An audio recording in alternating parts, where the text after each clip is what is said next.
or right below them. Okay, that was major fail. But this will normally stick to the machine, and if you stick it on this kind of squarish, blocky part there, or down here, no one will notice it when they run to the room. They won't say, "Oh, look, that's C4. I should probably shoot it before I try to fix the machine." And then again, you can use this as a hiding spot.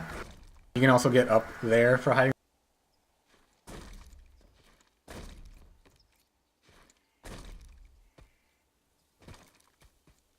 And they can look through both doorways, so that's basically the only hiding spot for the two tank shield ones.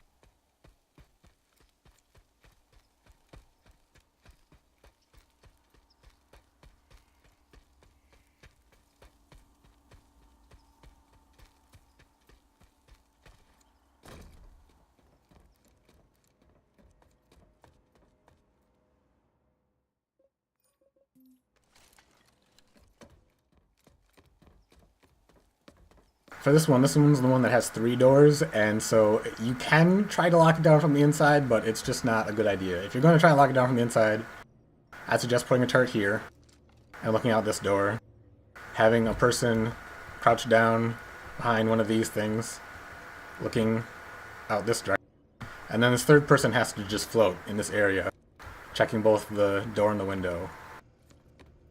But like I say, I don't recommend it. This room, you can put Betties in the door, you can put C4 on the point. All that will work well. There's lots of hiding spots. I'll go over those in a second. But if you want to lock down, I suggest using this room. This room, if you actually look at it, it's basically they designed this to be the room that you use when you lock down that point, because there's 2 entrances. They're on the opposite sides. They're at right angles to each other. There's tons of boxes for cover. There's 2 windows. They all point straight at the base. So locking down this room is much easier, and anyone inside can see what's going on at that location to kill people from it. With this one, it depends how busy the base is. If you're taking a base and it's not busy at all, sometimes I just jump up here. The problem with this spot is, I mean, you can see everything inside from here, but anyone who runs down these stairs is going to see you. So this only works if it's a pretty empty base. You can fail at hopping. That's always good when you fail at hopping. Oh, this is the one that you can't get behind. Alright, that's my bad. A lot of these buildings you can go stand right behind. This one, they've put up a little collision block there, so you can't get there.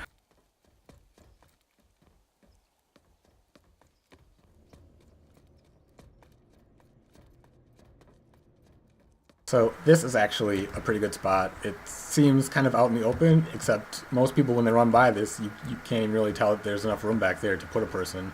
And it's in such a conspicuous or inconspicuous spot. No one really runs in that place. There's nothing really going on in this block of space. So if you're hiding back there, there's low chance that someone's going to see you.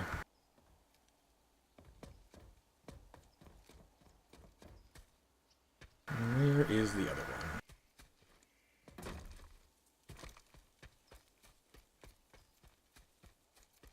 Also to note, the back door is in between the vertical and horizontal shield generators. If you're running from one to the other, this back door down to this SCU is right in between them. So if you're one of the people that are locking down the horizontal and vertical generators, when that SCU shield goes down, it's pretty easy for you to get into the back door. And so if you're not having trouble, protecting them, you should probably be one of the people that goes there. There's another one where I think I already showed you there and there. But here's one where you can get up on the ledge behind it.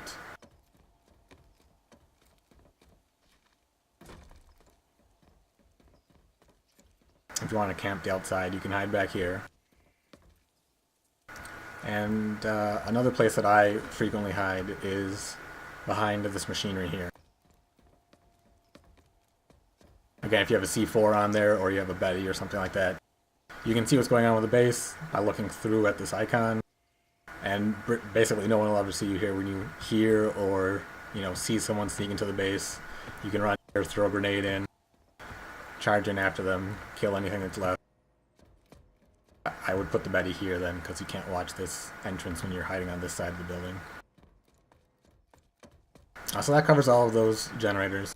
The third type of lockdown is just a moving lockdown, kind of like deathmatch, where you're constantly moving, hunting for people in the area. But that doesn't work in the amp station so much because it's so open in the outside. You'll just get gunned down every time. Once you get the horizontal and vertical shields down, you want to go in from all entrances at once, the two top entrances and the side entrances. But let me show you how you should enter.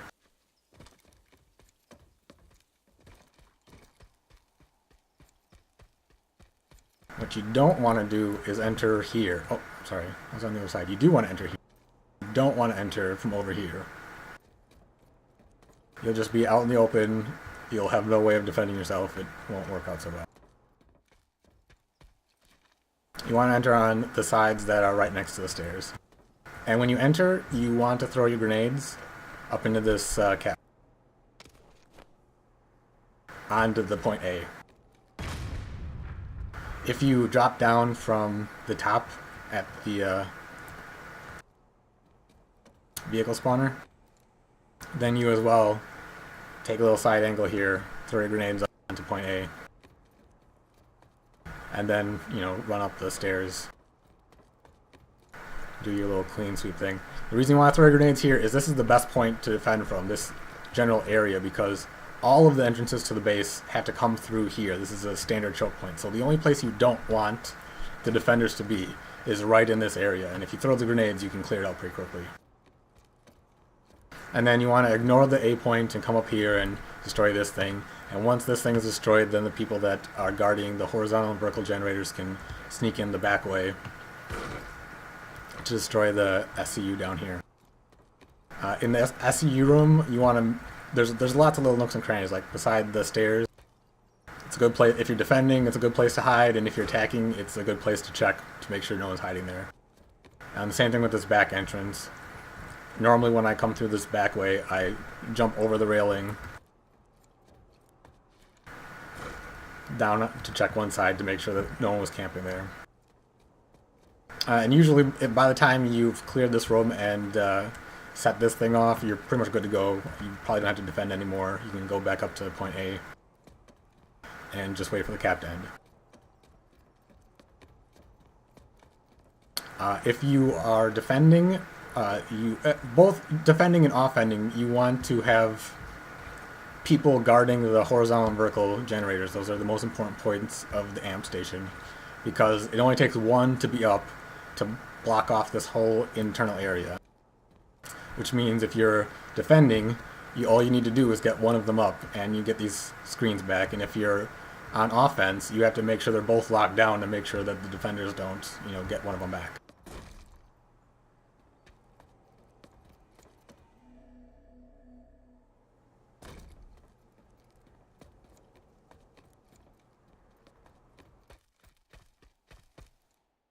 So now another thing that you should see is there are multiple outposts around here.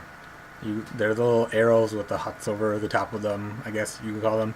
And they're very important. What often happens when people are defending is they'll stay inside these walls. Sometimes they'll even stay inside this base. It's important to keep these outposts. If they're getting taken over, you just have to go out there and try and take them. Even though you're going to die a bunch getting them, you really want them, because not only are they a good defensive point and a spawn point for the enemy, but they also usually will spawn vehicles. You can spawn tanks out of them, and it doesn't help to kill tanks in this area if the spawn point for the tank is less than a block away. Alright, you killed my tank, I'm just going to go get another one. You have to make sure you keep those. If all of those are taken by the enemy, you're likely going to lose the point eventually. So you can't just have everyone defend with inside here. If you are defending with inside here, then basically you're just counting down the clock, seeing how long you can hold out, because you're not going to be able to keep the base without these external outposts.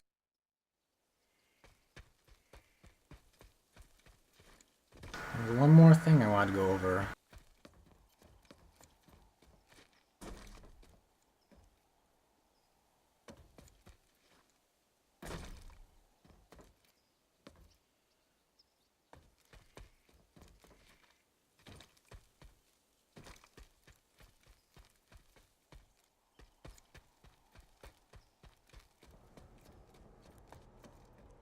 Oh, this is the pretty much the best base to prep. So there are lots of steps, as you probably noticed. You have to get through the tank shields, and then these horizontal and vertical shields, and then this SCU, and then the actual the SCU generator, and then the actual SCU down there. Uh, if you two infiltrators can completely destroy one of these bases, if the enemy doesn't know that you're going to attack this soon, sending in two infiltrators to take over all of those points before the brigade shows up, you can cap these things in no time.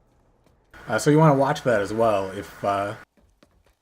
If you come to one of these bases, you want to look at all of the generators before you leave the base to make sure there isn't an infiltrator running around, because there quite often is, especially on Connery. I know that I've seen both the VS and the TR prep amp stations, so they'll both do it. So you want to make sure you fix that so that the base doesn't get run over really quickly. And if you know that your team is coming close to one of these amp stations and you like to be a little sneaky infiltrator, then come here and do that. Take over them, run around, do your little infiltrator thing. Okay, so that's it for the basic stuff with the amp station. I hope that was helpful. I'm out.